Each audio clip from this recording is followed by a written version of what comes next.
Hello, BookTube, and welcome to your Daily Penguin.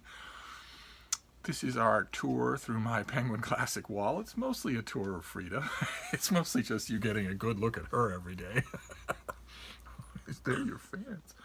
You can't see them, but they want to jump up on you. She wants to jump up on every single one of you. If she knew you were there, she'd never give me a minute's peace. Would you? No, you wouldn't. No, you wouldn't. Oh. She came across a group of people last night just minding their own business on the sidewalk. They all had masks on. They were all talking with each other, and she screamed at them to shut up and pay attention to her. Didn't you, baby? She went from one to the next, just insisting that they pay attention to her. They thought it was very funny. But anyway, to get back to business, not that it matters, she's the thing you're looking for here, but we're going through my Penguins, and we hit recently a vein of stuff that was just Steve A-list books. The Penguin Classic of the King James Bible, the Penguin Classic of the unabridged Boswell's Life of Johnson, the Penguin Classic of a very good abridgment of Samuel Pepys, the Penguin Classic Deluxe Edition of The Hound of the Baskervilles, and so on and so forth. Even John Dryden. And most of the others have name recognition. Dryden is almost gone. To be his number one fan in the world is a very lonely thing. And I was worried the whole time that we were going through that when we hit books in that pile that weren't Steve A-list books, it would suddenly feel like criticism. And it happened yesterday. We hit an anthology of Japanese poetry, a very worthy anthology that nevertheless it's not an A-list book. That's an extremely personal category. It has nothing. It's not a literary judgment at all, obviously, or The Hound of the Baskervilles wouldn't be there. It's just an extremely personal category. It's no fault of that anthology or of Japanese poetry just in general that it doesn't do that it doesn't become that for me. And you all seem to understand that. You understood that I was not criticizing the book by saying that I had undergone a drop in the squealing category of response to the book. I was fairly squealing when I was recommending and singing the praises of Boswell's Life of Johnson or The Diary of Samuel Pepys. And I didn't squeal about the Japanese anthology, even though I've read it. I've read some of the poems in it many times. I have read other Japanese poetry anthologies and really liked them. And the same thing is true today. I think we have left that little vein of Steve A-listers. So the same thing is true today, where I'm going to show you a Penguin Classic, but I'm not going to squeal about it like a teapot. And maybe I'm not going to praise it as much as I did that Japanese poetry anthology. It's this probably about 50-year-old anthology of the complete poems of Andrew Marvell. And the editor here does a fantastic job. Oh my, a fantastic job. This is Elizabeth Story Donno, D-O-N-N-O, who does the editing here. And the editing for these poems mostly takes the form of 200 pages of close-typed annotations in the back of every poem, down to the last detail. It's incredible. The whole world of Andrew Marvell's poetry is in this one little volume. The other critical intervention is a short preface, and the preface deals with a very active question, which is, how do we know what Andrew Marvell wrote and what he didn't write? He wrote during the revolution of Oliver Cromwell, and he wrote during the restoration of Charles II, and he acknowledged virtually nothing.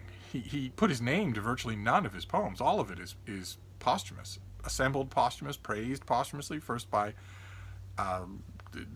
Mary Marvell, may or may not have been his wife, and later in 1776 in a groundbreaking edition of his work that included a lot of stuff that... The point I'm trying to make here is that this author's provenance is, to put it mildly, troubled. And it gets worse. Of course, his reception is even worse than his provenance, because he had an accurate reception for a couple of centuries as a middle B-level register poetaster of the day. His verse, most of it, is dreadful. If you take your Western canon blinders off and you just take a big step back and you maybe read some of his contemporaries, including his good friend John Milton, then you will look at his poetry and say, oh, okay, I see what you're doing here. That's fairly clever on a metrical level.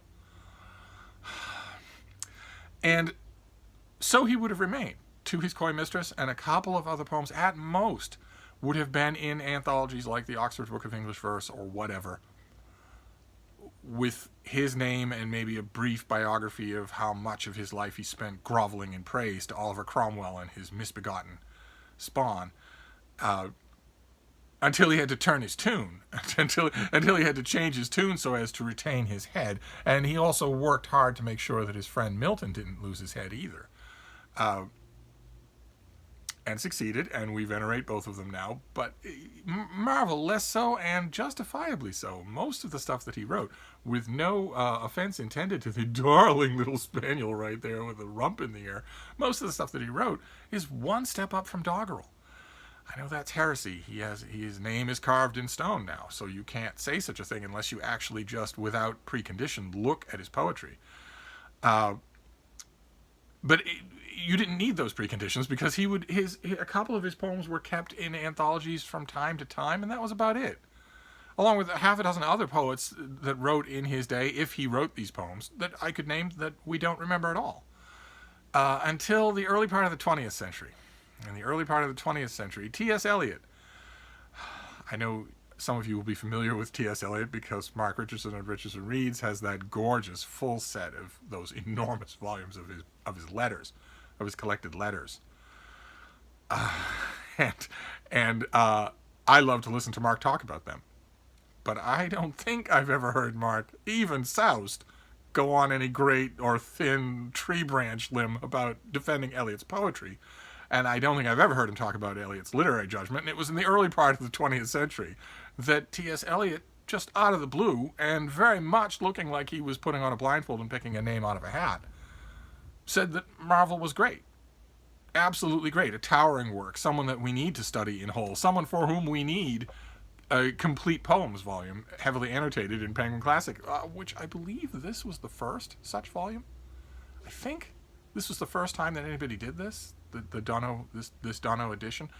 But one way or another, you couldn't argue with T.S. Eliot back in the night. I don't remember when he wrote that ridiculous contention. It was in the teens or in the 20s. But you couldn't argue with him then, and apparently he's got a good agent, because you still can't argue with him. The man would, in most cases, couldn't make a sound literary judgment to save his life. And yet, if he said it, if he pronounced it, then there you go. So you have a confluence here of crappy people. You have, on the one hand, dog trot poetry by a lickspittle defender of regicides, and on the other hand, you have a tossed off dictum from a bloated member of the literati 100 years ago, and we're still working on that. And I don't think it's going anywhere. I mean, Eliot was enormously influential in his day, and he cast a long shadow. And now there are whole courses of study on Marvell, and I don't think that's going to change. So I guess I got this volume about 10 years ago, and realized right away. I don't think I had read it before I got it 10 years ago, even though it's been out for a while. But I realized right away what a monument of scholarship it is. And I'll keep it for that. Absolutely. I'll keep it for just the textual bone wearing in the back 150 pages is worth the price of admission. I don't know if Penguin has updated a version. That'd be crazy to abandon this edition. But I haven't checked because, as you might have been able to detect in this video, I'm not Marvell's biggest fan. So that makes a little bit problematic the end of your Daily Penguin, which is always a glance in the direction of recommendation. I don't feel right under any circumstances talking about books new or old in any condition in any way without somehow or other giving you a recommendation or lack thereof. That's just the way I approach books. And what is one to say about this? If you have a Norton Anthology of English Literature, it will have 2 or 3 poems by Andrew Marvell. If you have the Oxford Book of English Verse, it will have 2 or 3 poems, maybe more, by Andrew Marvell. That's all you need. You don't need everything that he wrote, or even everything that scholars allege he wrote. it's entirely likely that if you brought Andrew Marvell forward in time, dug him up out of his grave, summoned him out of the lowest pits of hell where regicide enablers, I guess, go, and gave him this volume and said, all right, tear out the pages that aren't yours, it's entirely possible that he would be tearing out pages for half an hour. It's entirely possible that some of these poems are by people that he hated and have just been misattributed to him, or that he's never seen them before. So a big, complete poems with lovingly annotated of this poet, I don't know that I would recommend that. If you read the couple of his poems that will be forever in any English poetry anthology and you like them, well, then there's more where that came from. so you can find this Penguin volume. I think I haven't done extensive research on the subject, but I'd be willing to bet this is the best volume of Marvell that you can get, and it's a popular volume. I mean, so for popular press, it was for schools. It won't be expensive or anything. So I guess it counts as a recommendation.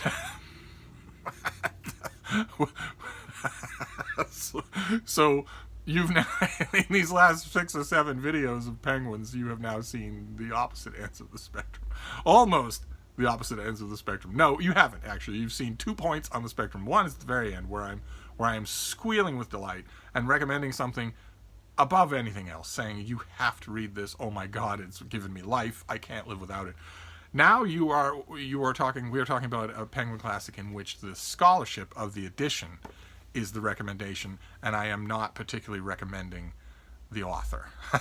So I guess that leaves us with the other end of the spectrum, where I am hating everything about the edition. I'd like to think I don't have any Penguin volumes like that, but we shall see. Who knows what tomorrow will bring? These penguins, this daily penguin is just a journey of adventure. I make a point of not planning ahead. So I don't know what tomorrow's will be. We'll find out. Tune in then. Thank you, BookTube.